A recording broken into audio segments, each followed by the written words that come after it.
ওরহমতুল্লাহি ওয়া বারাকাতুহু। আলহামদুলিল্লাহ নাহমাদুহু ওয়া নুসাল্লি আলা রাসূলিহিল কারীম, আম্মা বাদ।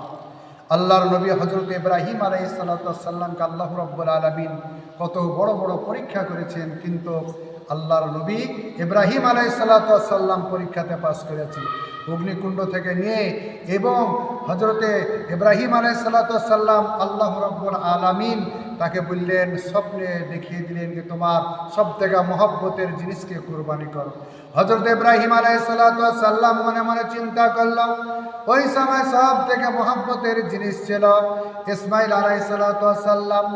সঙ্গে সঙ্গে আল্লাহর নবী ইব্রাহিম আলাইহিস সালাতু ওয়াস সালাম ইসমাইল আলাইহিস সালাতু ওয়াস সালামকে বলল, ইসমাইল তোমাকে আমি স্বপ্নে দেখছি কুরবানি করছি, আল্লাহর এটা হুকুম। ইব্রাহিম আলাইহিস সালাতু ওয়াস সালামের কথা শোনার পরে ইসমাইল আলাইহিস সালাতু ওয়াস সালাম বড় খুশি হয়ে গেলেন।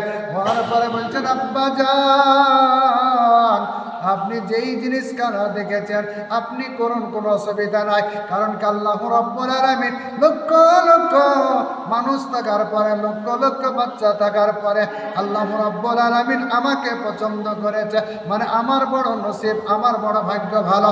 তাই আব্বা জান, আপনার আমাকে কুরবানি করে দাও।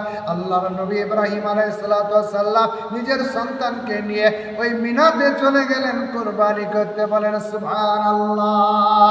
তাই আজকে মানুষ দেখেন সামান্য কয়েক হাজার টাকা লাগবে তাই কুরবানি দেয় না, কিন্তু আল্লাহর নবী আল্লাহর পরীক্ষাতে পাস করার জন্য নিজের সন্তানকে কুরবানি করতে মিনায় নিয়ে গেল, তাতে কোনো রকম দ্বিধাবোধ হয় না। সুবহানাল্লাহ।